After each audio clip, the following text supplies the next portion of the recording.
Guys, may nakita ko bigla dito na isang German Shepherd na hawak ni Albert dito sa atin sa Manalo Resort Hotel, swimming pool area, playground area, at nandito sila. Sino yan, bro? Dali lang. Sino yung gwapong-gwapang German Shepherd na yan? Si Zoro. Zoro? Ano yan, sa client? Client po. Oo. Ano po sa atin, pinapa-refresh po. Pinapa-refresh, nag-training na dito. Yes po. Mabait ba? Mabait naman po siya. Pero protection? Training? Po, advanced obedience po. Advanced obedience. Ayan, ilang taon na to si Zoro? Gwapo. Sa 2 na rin na ito. 2 years old. Pure ba na German Shepherd? Alaskan ano po ito? Alaskan Malamute? Yes po. Sabi, ang po ng owner kasi galing pa ito ng ibang bansa. Na crossed with German Shepherd? Siguro. Hindi ko po ano ito. Oh, kasi kung pure Alaskan Malamute, ngayon lang ako nakakita ng ganyang kulay na Alaskan Malamute. Ayan, sige. Pogi, oh. So, hindi siya German Shepherd? Hindi po, Alaskan Malamute po sabi po ng Malamute. So, mabait ito. Usually naman mga Alaskan Malamute ay malambing. Hey, Zoro. Hey, Zoro. Come here. Ang pogi. Ang laki. Ang laki aso, ang pogi-pogi. Oh. Nakakatuwa. Oh. Nakaupo lang ako doon kanina. Nag-edit ako ng videos. Tapos, eto, nakita ko si Zoro. Kararating lang. Bali nung ano pa ito, Dok. Bali nag-ano na rin sa atin ng board and lodging po. Nag-board and lodging. Ilang araw na siya dito? Bali, months na rin po yung ano niya po, Dok. Months? Yes po. Months na siya nandito? Yes po, 3 months or ano po. 3 months, nag-board and lodging. Ayan, pansin ko, ang ganda nung overlooking natin doon. Viewing deck natin dito sa Manalo Resort Hotel. Pasyal na kayo dito, guys. Cafe, Sangyup. Ayan. Oo, segue lang. Baka pwede naman magpa-demo kung anong alam na ni Zoro. Mabait naman yan, no? Opo. Ano, yung na-off-leash mo? Bali ngayon po, Dok, hindi ko pa po siya ma-off-leash dito kasi sabi po ng owner niya, ano daw po dito sa lugar. Kumbaga sa full daw, kailangan po sanayin kasi natatakot yung daw po siya. Natatakot. So, first time ni Zoro na nandito. Yes, Afternoon po. Ay, pa-picture po. Sige po. Opo. Oo, nag-swimming po ba kayo? Kasi nagpa-estimate sa akin ng cover ng video kay ko, coveran daw. Sige po. Sige po, thank you po. Lagi kayo nanonood ng vlog. Lagi daw nanonood ng vlog si Sir. Thank you po. Ayan, sige. So, ngayon, pinapamiliarize mo siya. Familiarize lang po. Oh, sige. Kasi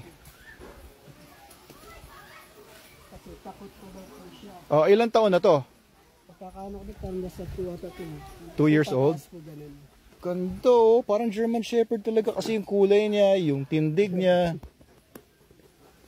Ganda. Grabe, good boy, Zoro.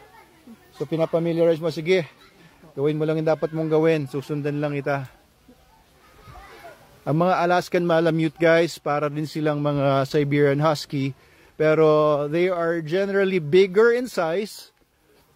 Sila rin ay pareho din yung function nila with the Huskies. Nanghihila rin ng mga sleds sa malalamig na mga lugar, sa Russia, at sa Alaska. Kaya Alaskan Malamute. Ayan, Hello po, mabait to, okay lang to, mabait. Pogi, So, dito tayo sa swimming pool area natin sa resort. Ayan, may mga nagsiswimming.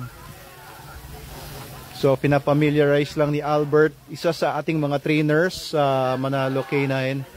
Ang graduate na natin to. Alumni na ito. Alumni na itong si Zoro. So, ganito naman po, guys, kapag nagpa-train kayo dito sa amin ng aso, pag nagpa-train kayo ng aso sa amin, tapos matagal na, nakalimot yung aso, pwede nyo pong ipa-refresh sa amin yung training for free. Free yung refresher ng training. Pero kung patatagalin nyo dito, kagaya nitong si Zoro, nag-refresh daw, pero nag-board and lodging din ng 3 months. So, pagka small dogs, 500 a day yon. Pag big dogs, 1,000 a day. Kasama na doon yung food, boarding, pag-aalaga, and yung training every day. Kasama na po yon. Ayan, dami nating mga buto ng mga duhat dito. Mabait yan, mabait. Oo, si Zoro yan, Zoro.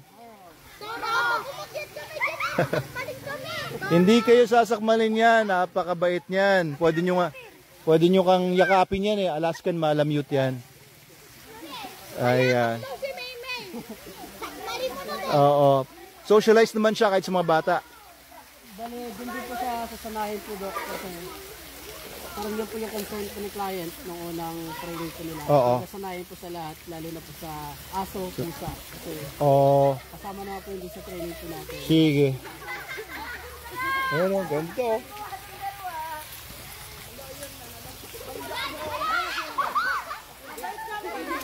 Mabait yan, mabait. Mga pampulis.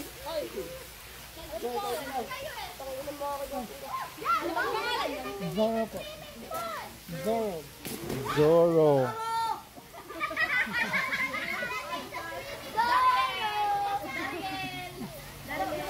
Iniba ang pangalan ah. Okay, so ayan po guys. Gusto ko lang ipakilala sa inyo ang isa sa mga trainees natin. Right now, we have more than 30 dogs na pinapatrain sa amin mula sa mga clients.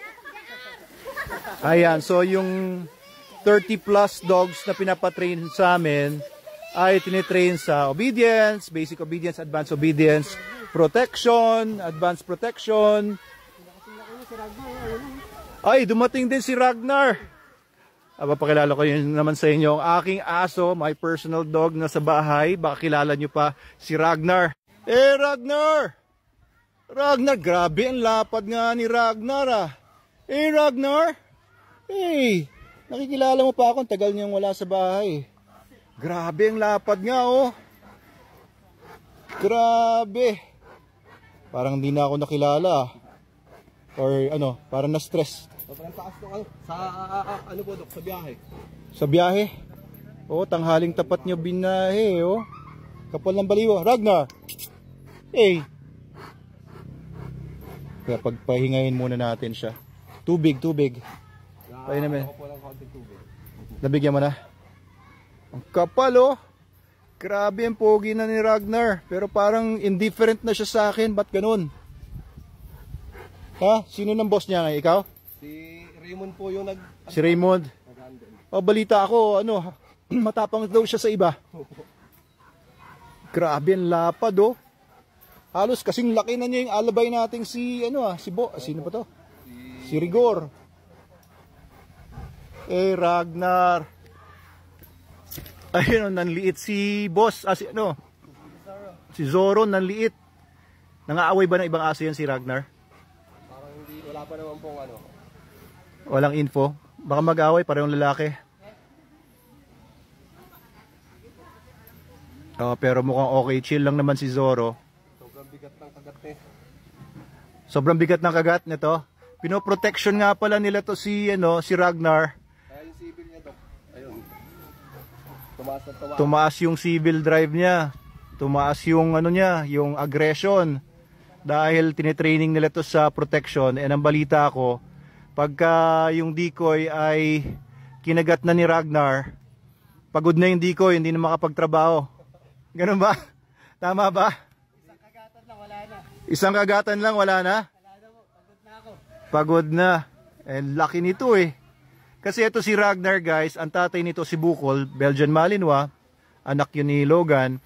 So ang nanay nito ay si Tatiana, yung ating Caucasian of Charka. Caucasian of Charka, ayan ang ating head trainer, si Sir Bogs. Ayun.